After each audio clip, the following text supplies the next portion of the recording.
What makes a nation? Is it the sight of a flag fluttering in the wind? A constitution written in bold ink? The symbolic king sitting on a throne? Or is it something harder to grasp? A shared story, a common culture, a sense of belonging that ties people together across time and space. This is the Bridal Procession on the Hardangerfjord by Adolph, Tidemand and Hans Gude, two pioneers of Norway's national romantic art movement. In my view, it may be the single most important painting in Norwegian history. Why? Because on its canvas, beside the joy of peasants, the allure of the mountains, the melodies of a rural celebration, we find more than just a wedding party. Their artwork captured an idea, namely that Norway had a people, a culture, and a spirit strong enough to stand as a nation of its own. So how did a painting of cheerful country folk come to embody the fight for Norway's independence during the 1800s?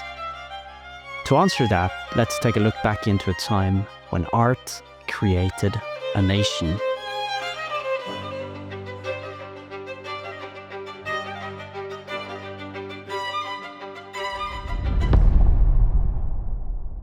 In 1814, Norway was a country in search of itself. For centuries, it had been in union with Denmark, where the kings were ruling from Copenhagen, its language and culture heavily Danish. Then came the Napoleonic Wars. Denmark, siding with Napoleon, lost, and in a Treaty of Kiel, Norway was handed like the spoils of war to Sweden. Instead of simply accepting their new rulers, the Norwegians gathered at Eidsvoll that spring, where representatives of the people drafted a constitution, one of the most liberal in Europe at the time. They declared independence, chose a king, and imagined themselves a free nation. The dream lasted only a few months. Sweden marched in, and after a short war, Norway was forced into another union. Yet, the Norwegians negotiated clever terms. They would accept the Swedish king, but they would keep their constitution and their parliament, the Storting. Norway had not won full independence, but it had preserved something essential, the framework of a state that could one day be sovereign again. Still, constitutions and parliaments are dry things. To survive, a nation needs more than just law. It needs an identity, a shared belief, or something else that binds them together. And in the century that followed, Norwegians would find their identity in art.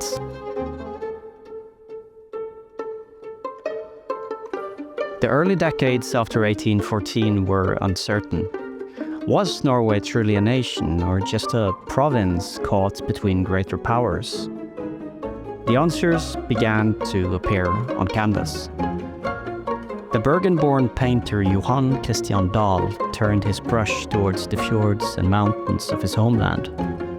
His works showed dark, stormy landscapes where nature towered over tiny humans. To Europeans, his paintings were romantic marvels, but to Norwegians, they were something deeper. A reminder that their land was unlike anywhere else, rugged, weather-torn and eternal. At the same time, scholars and collectors began to take interest in the cultural landscape of Norway. Peter Christen Asbjørnsen and Jørgen Moe gathered folktales, stories of trolls lurking in forests, farmers tricking the mighty, princesses lost and found. What once had been bedside stories became the literature of a people, getting published, accompanied with the visuals of Theodor Kittelsen.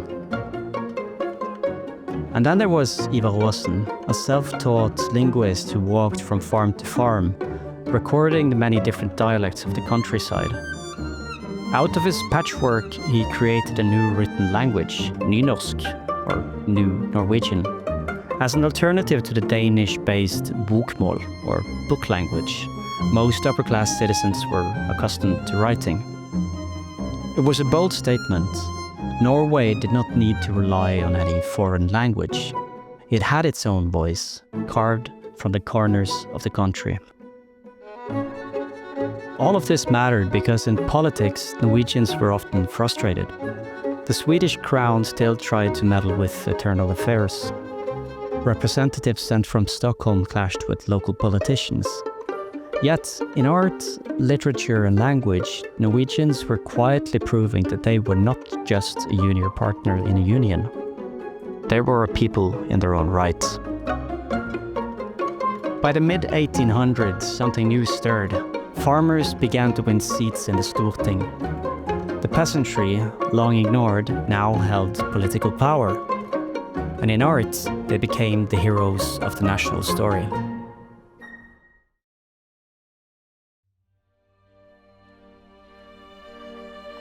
Painters Adolph, Tidemand and Gude collaborated on works that showed peasants at weddings, fishermen in boats, families clad in the national dress bunad, side by side with vast landscapes.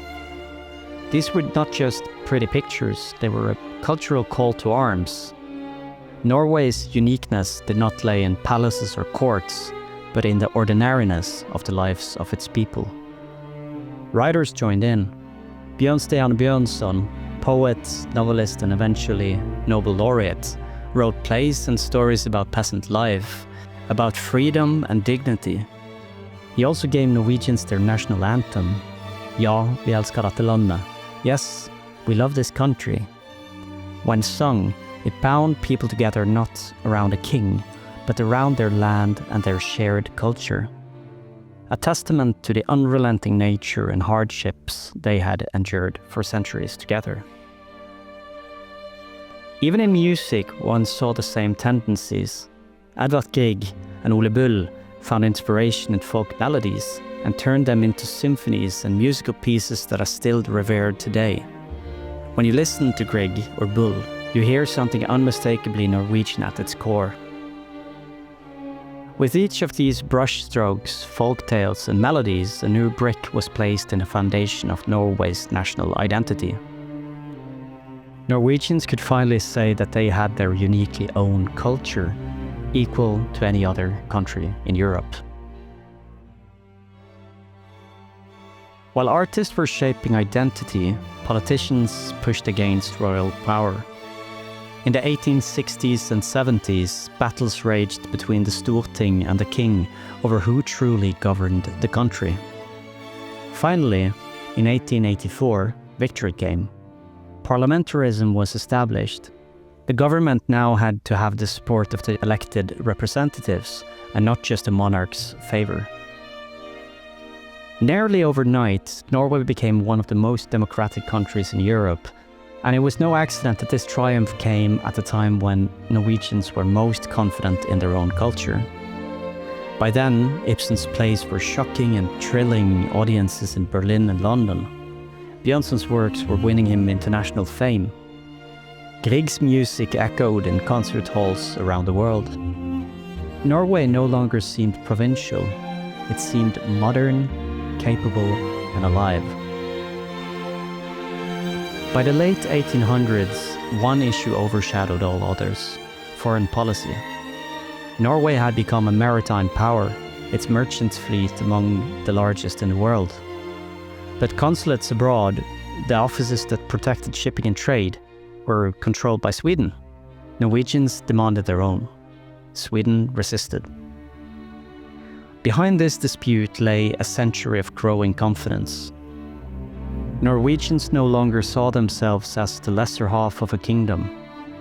They saw themselves as a nation with a constitution, a culture, a literature, and their own music, even a new language that proved their independence.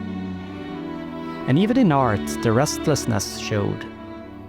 Edvard Munch, painting at the turn of the century, abandoned the cheerful peasants and romantic landscapes of earlier decades. His Scream and other works expressed anxiety, longing, and change, the emotions of a nation about to break free. In 1905, the transformation was complete. the Storting declared that Oscar II of Sweden had ceased to function as King of Norway. In a referendum on the dissolution of the Union, Norwegians voted to leave with a majority of 99.95%. The Union dissolved peacefully, and later that year, King Håkon VII accepted the throne of an independent Norway. Funnily enough, a former Danish prince therefore became the Duke King of a sovereign Norway. It would be easy to tell the story of Norwegian independence as one of laws, treaties, and political struggle. But beneath those events ran a deeper current. Painters like Dahl, Gude, and Tidemand gave Norwegians a landscape to call their own. Folklorists like Asbjørnsen and Moe, and linguists like Aasen gave them stories and words. Writers like Bjørnson and Ibsen gave them a framework to think about the individual in opposition to society. Composers like Grieg and Bull gave them music that resonated in fjords and mountains. Even the restless modernism of Munch captured the spirit of change. By the time 1905 arrived, independence was not simply a political demand. It was a cultural inevitability. Norwegians already knew who they were because for nearly a century their artists had been telling them. And so, when the Swedish Union finally ended, Norway stood not as a rootless state in need of identity, but as a fully formed nation ready to step into the light. Unfortunately, it is no secret that national romanticism has been used as a tool for both good and bad throughout history. In Norway during the 1800s, the art form was used as a way to differentiate ourselves from Denmark and Sweden in order to seek self-governorship. Other nations have used the art form to falsely elevate their own image as someone better than the rest. In Norway, we got to understand what that felt like during the occupation under the Second World War.